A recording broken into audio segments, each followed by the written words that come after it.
We're celebrating a dream of ours and a dream of the councils and the communities coming to fruition.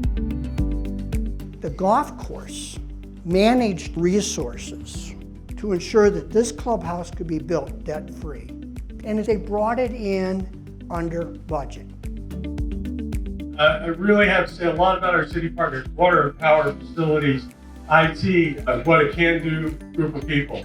And the last group that I really have to thank are the golfers. It took about 700,000 rounds to save the money to do this building. That's a lot of golf. Give yourselves a round of applause.